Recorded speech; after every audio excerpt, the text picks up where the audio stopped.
আসসালামু আলাইকুম প্রিয় শিক্ষার্থীরা, যে যেখানে আছো আশা করি খুব ভালো আছো। ভূগোল অনলাইন ক্লাসে তোমাদেরকে স্বাগতম।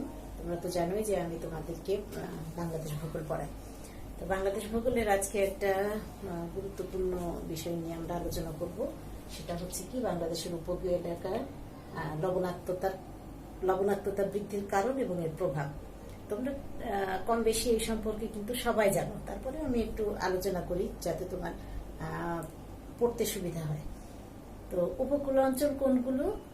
সাধারণত আমরা জানি যে সমুদ্রের এবং স্থলভাগের মিলনস্থল যে অঞ্চলটা সেটাই হচ্ছে উপকূলবর্তী অঞ্চল। আমরা জানি যে বাংলাদেশের দক্ষিণ অংশ জুড়েই বঙ্গোপসাগর অবস্থিত। তার মানে বাংলাদেশের দক্ষিণ অংশে যে জেলাগুলো রয়েছে সবই কিন্তু উপকূল অঞ্চলের অন্তর্ভুক্ত। তো আর লবণাক্ততাটা কি? লবণ জাতীয় পদার্থের উপস্থিতি যদি থাকে পানিতে, মাটিতে, তাহলে লবণাক্ততা আমরা বলে থাকি। তো নর্মালি দেখা যাচ্ছে বাংলাদেশের প্রায় 13টি জেলা, যেমন হচ্ছে তোমার খুলনা, সাতক্ষীরা, বাগেরহাট, বরগুনা, বরিশাল, নোয়াখালী, ভোলা, তারপরে লক্ষ্মীপুর, ফেনী, চট্টগ্রাম, কক্সবাজার, এইসব জেলাগুলোতে প্রায় 64টা থানায় প্রায় হচ্ছে 600 বর্গমাইল এলাকায় লবণাক্ততা বৃদ্ধি পাচ্ছে আস্তে আস্তে। এই অঞ্চলটায় লবণাক্ততা বৃদ্ধির ফলে পরিবেশের উপরে যেমন প্রভাব পড়ছে, আমাদের অর্থনীতির উপরেও তেমন কিন্তু প্রভাব পড়ছে। নর্মালি দেখা যায় যে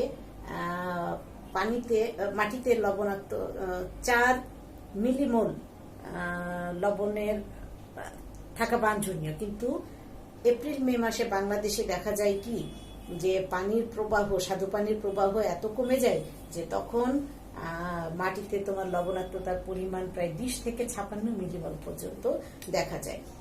1974 সালে পরীক্ষা করে দেখা গিয়েছে যে বাংলাদেশের উপকূলবর্তী যে অঞ্চলটা রয়েছে সেই অঞ্চলে তোমার লবণাক্ততা ছিল 1600 ppm।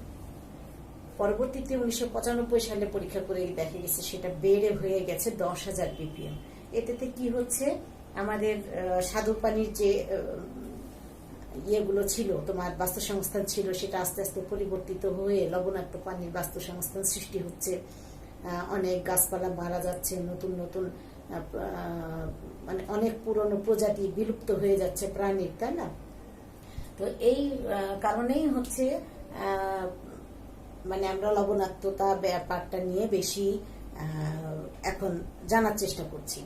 তো লবণাক্ততার কারণ আরেকটু বলে নিই যে এই লবণাক্ততা বাংলাদেশের পুরো দক্ষিণ অঞ্চলেই কিন্তু রয়েছে। তার মধ্যে হচ্ছে দক্ষিণ পশ্চিম অঞ্চল, বিশেষ করে ওই যে খুলনা, বাগেরহাট, এই অঞ্চলটাই তোমার এর লবণাক্ততা বৃদ্ধি পাওয়ার হারটা হচ্ছে অনেক বেশি। এটা উপকূলবর্তী অঞ্চল থেকে ল্যান্ডের দিকে প্রায় 90 কিলোমিটার পর্যন্ত লবণাক্ততা দেখা যায়। আর হচ্ছে তোমার উত্তর পশ্চিম অঞ্চলের দিকে, নোয়াখালী অঞ্চলের দিকে ভেতরে, উপকূলবর্তী অঞ্চল থেকে ল্যান্ডের দিকে ভেতরে প্রায় 30 কিলোমিটার পর্যন্ত এই লবণাক্ততার হার আস্তে আস্তে বেড়ে যাচ্ছে। তো এই যে বেড়ে যাওয়ার কারণগুলো কি সেই সম্পর্কে কিন্তু আমরা এখন একটু জানবো। প্রথমেই যেটা আমরা জানি সেটা হচ্ছে উপকূলীয় বাঁধ প্রকল্প।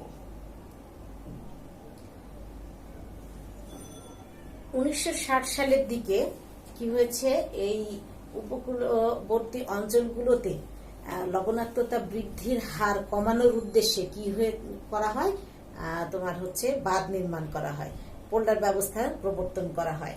এই পোল্ডার ব্যবস্থা প্রবর্তন করার ফলে কি হলো, প্রথমের দিকে কিন্তু ভালোই ফল পাওয়া গেল, কিন্তু 80 দশকের পরে বা 80 সালের পর থেকে তখন দেখা গেল কি যে এর বিরূপ প্রতিক্রিয়া পরিলক্ষিত হচ্ছে। বিরূপ প্রতিক্রিয়া কেন পরিলক্ষিত হচ্ছে? বাঁধ নির্মাণের কারণে কি হচ্ছে যে ওই মাটিটা, বাঁধের ভেতরের দিকে যে মৃত্তিকাটা ছিল সেই জোয়ার বাহিত পলি সঞ্চিত আর হতে পারছে না। পলি সঞ্চিত না হতে পারার কারণে ওখানটাই তোমার ওই বাঁধের ভেতরের দিকে, পোল্ডার ব্যবস্থার ভেতরের দিকে মাটিটা অসম্পূর্ণ বা হচ্ছে এই মাটি গঠন প্রক্রিয়া সম্পন্ন হয় না, অসমাপ্ত থেকে যায়। তো তখন কি হয়, ওই অংশটা নিচু হয়ে যায়, কিন্তু বাঁধের অপোজিট অংশটা জোয়ারের পলি সঞ্চিত হয়ে কি হচ্ছে, উঁচু হয়ে যায়। যখন কোনো জলোচ্ছ্বাস কিংবা কিছু হয় তখন পানি ওই ভেতরে ঢুকে পড়ার পরে ওই পানিটা তো আর বের হওয়ার পথ পায় না পাওয়ার ফলে কি হয়, ওখানটায় ওই যে সমুদ্রের পানিটা আসলো, সমুদ্রের পানি আসার ফলে আস্তে আস্তে এখানে লবণাক্ততা বৃদ্ধি পেল। তো এই কারণে কি হচ্ছে, উপকূলীয় বাঁধও কিন্তু তোমার লবণাক্ততা বৃদ্ধির কারণ হিসাবে গণ্য হচ্ছে। ঠিক আছে, এরপরে হচ্ছে কি, উজান প্রবাহ হ্রাস। আমরা বলছি যে আমাদের দক্ষিণাঞ্চলের সব অঞ্চলেই মোটামুটি লবণাক্ততা বৃদ্ধি পাচ্ছে, তবে দক্ষিণ পশ্চিমাঞ্চলে সবচেয়ে বেশি বৃদ্ধি পাচ্ছে। দক্ষিণ পশ্চিমাঞ্চলে স্বাদু পানির প্রবাহ বা উজান প্রবাহ ছিল কোনটা, পদ্মা নদী থেকে যে পানিটা আসছিল। নর্মালি হচ্ছে কি, মাথাভাঙা, ভৈরব, গড়াই প্রভৃতি নদীগুলোর ফ্লো দ্বারা কিন্তু উজানের পানিটা সমুদ্রে পড়ছিল, তাই না? কিন্তু দেখা যাচ্ছে যে তোমার ভৈরব, মাথাভাঙা প্রভৃতি নদীগুলোর পদ্মা নদী থেকে বিচ্ছিন্ন হয়ে গিয়েছে, কারণ ওই চর পলি এগুলো সব জমে জমে বিচ্ছিন্ন হয়ে গেছে, ফলে উজানের পানিটা কিন্তু আর প্রবাহিত হচ্ছে না। আবার গড়াই নদীর ক্ষেত্রে দেখা যাচ্ছে যে বছরের একটা নির্দিষ্ট সময়ে বা শুষ্ক মৌসুমে পদ্মার মূল নদী থেকে বিচ্ছিন্ন হয়ে যাচ্ছে, ফলে কি হচ্ছে, এই উজানের প্রবাহ বাধাপ্রাপ্ত হচ্ছে। উজানের প্রবাহ বাধাপ্রাপ্ত হওয়ার কারণে সমুদ্রের লবণাক্ত পানি খাল বিলের মাধ্যম দিয়ে যখন স্থলভাগের মধ্যে চলে আসছে, সেটাকে ধুয়ে নিয়ে যাওয়ার মতো ফ্লো পাচ্ছে না শুষ্ক মৌসুমগুলোতে, ফলে কি হচ্ছে, স্থলভাগের ভেতরের দিকে আস্তে আস্তে লবণাক্ততা বেড়ে যাচ্ছে। সেই জন্য কি হচ্ছে, আমরা বলছি একটা উজানের প্রবাহ হ্রাস পাওয়াটা একটা গুরুত্বপূর্ণ কারণ। এরপরে হচ্ছে কি, উপকূলীয় চিংড়ি চাষ। উপকূলবর্তী অঞ্চলগুলোতে দেখা যায় কি যে গলদা চিংড়ি, বাগদা চিংড়ির আমরা চাষ করে থাকি, এবং এই চাষ করার জন্য কি হয়, একটা নির্দিষ্ট সময়ে, বিশেষ করে অমাবস্যা পূর্ণিমার সময় যে জোয়ার হয়, সেই জোয়ারের সময় পানিটাকে আটকে রাখা হয়, আটকে রেখে ঘের তৈরি করে সেখানে চিংড়ি চাষ করা হয়। এই যে লবণাক্ত পানি আটকে রেখে চিংড়ি চাষ করা হলো, এই লবণ পানির কারণে কি হচ্ছে, মাটির লবণাক্ততা আস্তে আস্তে বেড়ে গেল। এই বেড়ে যাওয়ার ফলে কিন্তু মাটির লবণাক্ততা, এটাই বলছি যে ওই পানিটার কারণে উপকূলীয় অঞ্চলে কি হচ্ছে, লবণাক্ততার পরিমাণ বেড়ে যাচ্ছে। এরপরে যে কথাটা আমরা বলছি সেটা হচ্ছে জলাবদ্ধতা। এর আগে আমরা বলেছি কিন্তু উজান প্রবাহ হ্রাস পেয়েছে, অর্থাৎ কি হয়েছে যে বিশেষ করে দক্ষিণ পশ্চিমাঞ্চলে বেশি যেহেতু হচ্ছে, তাই ওই অঞ্চলটাকে আমি বারবার বলছি যে এই অঞ্চলে নদী অববাহিকা অনেক ক্ষেত্রে দেখা যাচ্ছে কি মরে গিয়েছে, বা নদী অববাহিকা ব্যাহত হয়েছে, কোনো কোনো জায়গায় বিচ্ছিন্ন হয়ে গিয়েছে।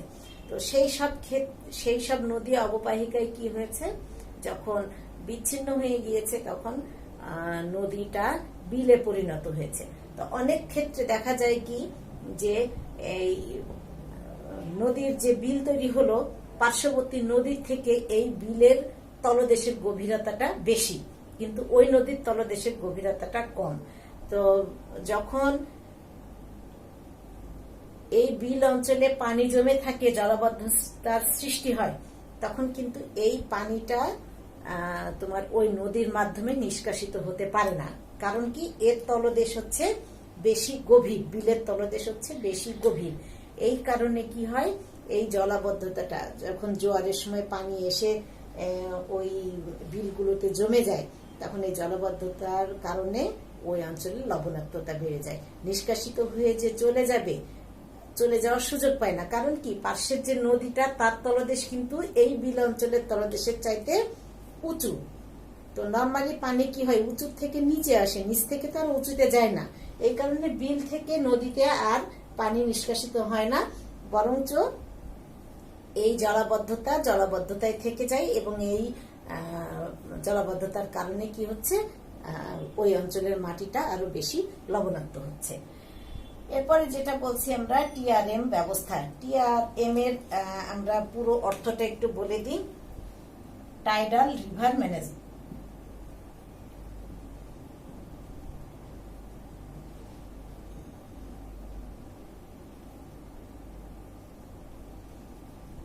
Lateral river management.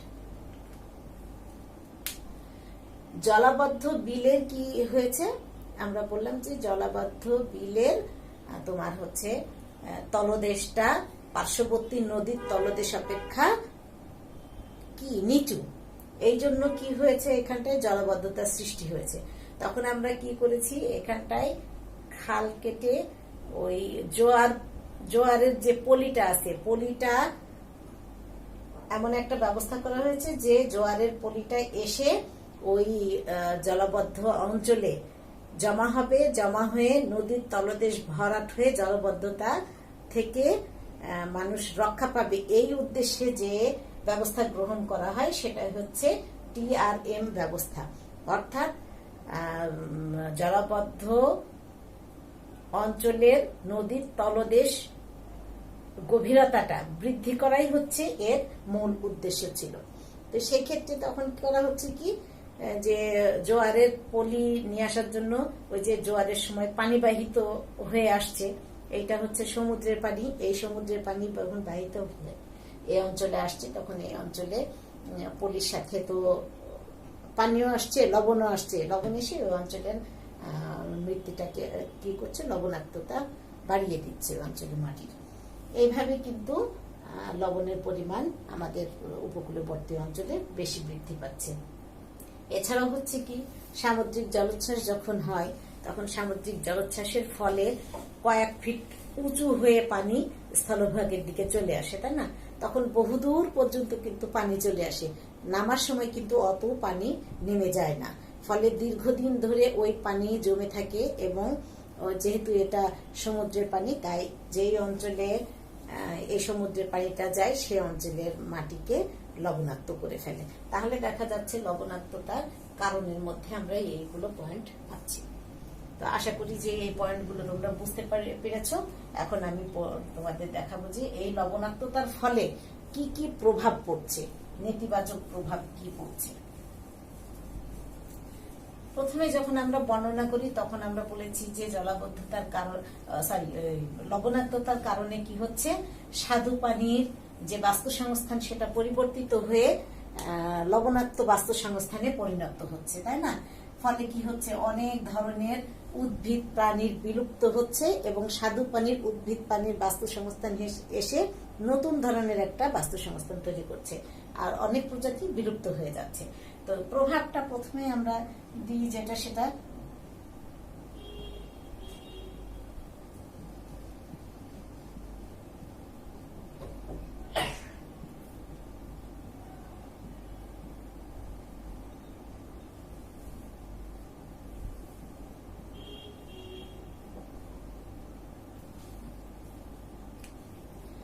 দেখো,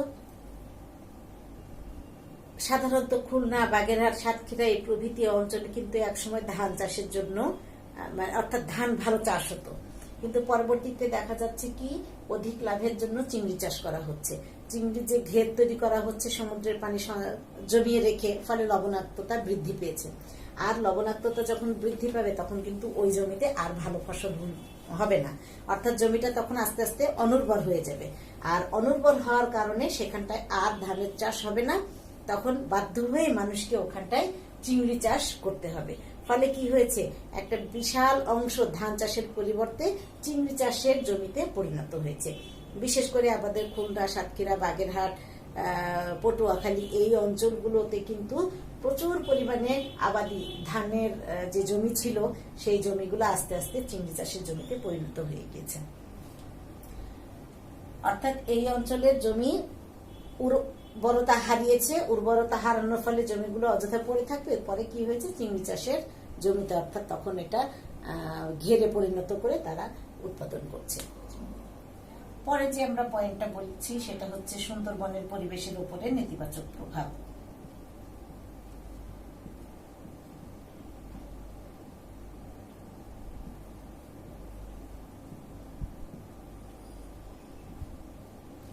আমরা সুন্দরবনকে কি বলে থাকি, ম্যানগ্রোভ ফরেস্ট, তাই না? ম্যানগ্রোভ ফরেস্ট কেন বলে থাকি, এই ম্যানগ্রোভ ফরেস্টে হচ্ছে একটা বিশেষ বৈশিষ্ট্য কি, দুইবার জোয়ার ভাটা দ্বারা এই বনভূমিটা নিয়ন্ত্রিত হয়। অর্থাৎ জোয়ারের সময় পানি আসবে এবং ভাটার সময় নেমে যাবে, এই যে জোয়ার ভাটা পরিলক্ষিত হয় তার উপরে বেস করেই কিন্তু ম্যানগ্রোভ বা সুন্দরবন গড়ে উঠেছে। এর ফলে কি হয়েছে, সুন্দরবনে আবার কি হয়েছে, উজান থেকে অনেক স্বাদু পানির নদী এসে সুন্দরবনের মধ্য দিয়ে সমুদ্রে পতিত হয়েছে। এর ফলে স্বাদু পানিরও প্রবাহ চলে গিয়েছে। এই সুন্দরবনের দুইবার জোয়ার ভাটার কারণে যে অবস্থার সৃষ্টি হয়েছে তাতে অনেক ধরনের উদ্ভিদ জন্মেছে, যেমন হচ্ছে তোমার সুন্দরী, গোলপাতা, গরান, গেওয়া, কেওড়া, বায়েন প্রভৃতি বৃক্ষগুলো এই অঞ্চলে দেখা যায়। কিন্তু আস্তে আস্তে এই যে ভেতর দিয়ে স্বাদু পানির প্রবাহ চলে গিয়েছিল, আরেকটু বলি যে এই সব উদ্ভিদের পাতা থেকে যে রাসায়নিক উপাদান ছিল মাটির পানিতে পড়ার ফলে এইগুলো কিন্তু ওই অঞ্চলের মাছগুলোর খাবার হিসাবে কাজ করে। কিন্তু দেখা যাচ্ছে কি যে সমুদ্রের সুন্দরবনের ভেতর দিয়ে যে নদীগুলো, স্বাদু পানির নদীগুলো প্রবাহিত হয়ে সমুদ্রে গিয়েছে, তাদের ফ্লো কমে যাওয়ার কারণে কি হয়েছে, সুন্দরবনের লবণাক্ততা বৃদ্ধি পেয়েছে। আর এই লবণাক্ততা বৃদ্ধি পাওয়ার কারণে কি হয়েছে, গোলপাতা এবং গেওয়া গাছের মগ ডালগুলো বা উঁচু ডালগুলো শুকিয়ে যাচ্ছে। তো পরীক্ষা করে গবেষকরা দেখেছেন যে প্রায় 17% সুন্দর গোলপাতা আর যে গেওয়া গাছের মগ ডাল কিন্তু নষ্ট হয়ে গিয়েছে। তাহলে দেখা যাচ্ছে কি আস্তে আস্তে এইসব গাছগুলো মরে যাচ্ছে এবং অতি লবণ সহিষ্ণু গাছগুলো বেঁচে থাকছে। ফলে সুন্দরবনের ওপরে কি একটা নেতিবাচক প্রভাব পড়ছে। তো এই অতিরিক্ত লবণাক্ততাই এর অন্যতম প্রধান কারণ। তো এরপরে হচ্ছে আমরা যে পয়েন্টটা নিয়ে কথা বলবো সেটা হচ্ছে শিল্পের উপর নেতিবাচক প্রভাব।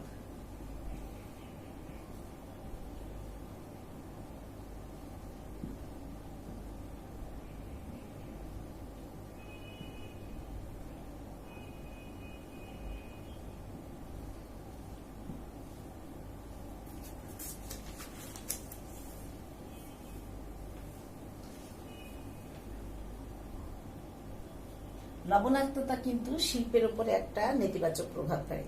আমরা জানি যে শিল্পের যে শিল্প কলকারখানার যে যন্ত্রপাতিগুলো আছে সেগুলো 1000 মাইক্রোমহস লবণ সহ্য করতে পারে। তার বেশি হলে এটা কলকারখানার উপরে নেতিবাচক প্রভাব পড়ে, অর্থাৎ তোমার যে যন্ত্রপাতিগুলো তার উপরে নেতিবাচক প্রভাব পড়ে। কিন্তু আমাদের এই অঞ্চলে লবণাক্ততার পরিমাণ বেড়ে যাওয়ার কারণে কলকারখানাগুলো কি হচ্ছে, যন্ত্রপাতিগুলো আস্তে আস্তে নষ্ট হয়ে যাচ্ছে, উৎপাদন কমে যাচ্ছে। এছাড়াও সুন্দরবনের গেওয়া কাঠের ওপর বেস করে খুলনা নিউজ প্রিন্ট যে কাগজের কল স্থাপিত হয়েছিল, এই গেওয়া গাছ মরে যাওয়ার ফলে কি হচ্ছে, এই কলটার মানে এই ইন্ডাস্ট্রির উপরেও কিন্তু একটা নেতিবাচক প্রভাব পড়ছে। তাহলে দেখা যাচ্ছে কি যে স্যালিনিটি বৃদ্ধি পাওয়ার কারণে শিল্পের উপরেও একটা নেগেটিভ প্রভাব পড়ছে। না, এরপরে আমরা যে পয়েন্টটা নিয়ে আসবো সেটা হচ্ছে কৃষিকাজের সেচ সমস্যা। আমরা জানি কি অধিক পরিমাণে ফসল ফলানোর জন্য কি হতে হয়, একটা নির্দিষ্ট পরিমাণ পানির প্রয়োজন পড়ে অধিক ফসল উৎপাদনে করার জন্য। আর যখন সেই পরিমাণ পানি না পাই তখন আমরা কি করি, সেচের মাধ্যমে সেই পানিটা সরবরাহ করে থাকি। আর এই সেচটা বেশিরভাগ ক্ষেত্রে দেওয়া হয় আন্ডারগ্রাউন্ড পানি থেকে, তাই না? সেচ সমস্যা। তো উপকূলবর্তী অঞ্চলে মাটির কিছু নিচ থেকে যদি আমরা সেচের জন্য পানি উত্তোলন করে থাকি তাহলে দেখা যায় কি সেই পানিটা লবণাক্ত হয়। আর এই লবণাক্ত পানি হলে মাটির উর্বরতাও যেমন বৃদ্ধি করে এবং এই পানি দিয়ে যদি সেচ দেওয়া হয় তাহলে উৎপাদনও কম হয়। সেচটা উৎপাদনের যে উদ্দেশ্যে আমরা দিয়ে থাকি সেটা ব্যাহত হয়, উৎপাদন হ্রাস পেয়ে থাকে। আবার যদি অধিক আন্ডারগ্রাউন্ড থেকে আমরা বা অধিক মানে গভীর নলকূপের মাধ্যমে যদি আমরা পানি উত্তোলন করে সেচ দিই তাহলে কি হবে, এই লবণাক্ততার কারণে প্রথম দিকে হয়তো লবণ আসবে না, কিন্তু কিছুদিন উত্তোলন করার পরে দেখা যাচ্ছে যে ওই পানিটাও লবণাক্ত হয়ে যাবে। হওয়ার ফলে কি হবে, এই সেচটা আর হচ্ছে স্বাদু পানি দিয়ে হবে না, লবণ পানি দিয়ে হয়ে যাবে। ফলে ওই মৃত্তিকাটাও উর্বর শক্তি হারাবে এবং সেচ কাজে মানে কৃষিকাজকে অনুৎপাদনশীল, উৎপাদনের পরিবর্তে উৎপাদন ক্ষমতা কমে যাবে। তো এইটাও কিন্তু একটা বড় সমস্যা। তারপরে হচ্ছে কি গাছপালা ধ্বংস।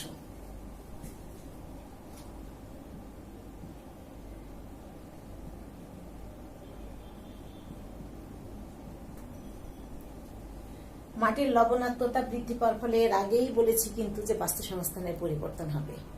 অর্থাৎ যখন তোমার লবণাক্ততা বেড়ে যাবে তখন ইতিপূর্বে কম লবণযুক্ত যে গাছপালাগুলো ছিল, প্রাণীগুলো, সেই গাছগুলো মারা যাবে। ওই গাছগুলো মারা গেলে ওই অঞ্চলের যে প্রাণীগুলো ছিল সেই প্রাণীগুলো কিন্তু আর ওই পরিবেশের সাথে খাপ খাওয়াতে পারবে না এবং অনেক প্রাণীও আস্তে আস্তে বিলুপ্ত হয়ে যাবে। আমরা কিন্তু এখন অনেক ক্ষেত্রে দেখতে পারি যে অনেক প্রাণী, অনেক মাছ, অনেক গাছ প্রায় বিলুপ্তির পথে, তাই না? এই যে উপকূলবর্তী অঞ্চলে লবণাক্ততা বৃদ্ধি পাচ্ছে, ফলে কি হচ্ছে, লবণ কম সহিষ্ণু গাছপালাগুলো আস্তে আস্তে মরে যে গাছপালা ধ্বংস করে দিচ্ছে। তো এটাও কিন্তু একটা বড় পরিবেশগত প্রভাব, তাই না? নেতিবাচক একটা পরিবেশগত প্রভাব পড়ছে। আর একটা কি হচ্ছে, সেটা হচ্ছে স্বাদু পানি পরিবেশের স্থলে লবণ সহনশীল গাছপালা সৃষ্টি হচ্ছে। আচ্ছা, গাছপালা ও প্রাণীর ধ্বংস আর একটু কথা বলে নি। যেহেতু আমরা বলছি যে উপকূলবর্তী অঞ্চলে গাছপালা ও প্রাণী ধ্বংস হচ্ছে, এখানটায় কিন্তু অনেক ক্ষেত্রে কি হচ্ছে যে ফলজ গাছ যেগুলো আম, কাঁঠাল, জাম প্রভৃতি গাছগুলো কিন্তু ওই উপকূলবর্তী অঞ্চলে এখন আর হচ্ছে না, কারণ এত বেশি লবণ হয়ে গেছে যে এই গাছগুলো আর ওখানটায় মানে জন্মাতে পারছে না। লাস্টেরটা আমরা বলছি কি স্বাদু পানির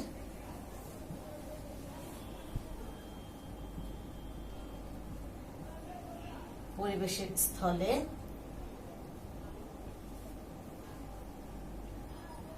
লবণ সহনশীল।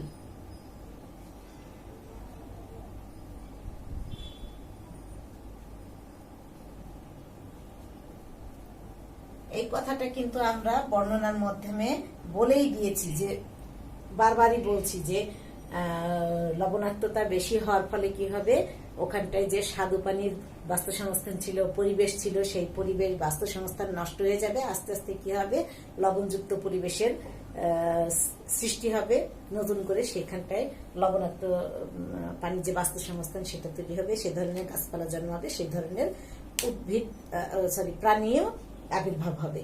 তাহলে দেখা যাচ্ছে কি যে উপকূলীয় এলাকায় লবণাক্ত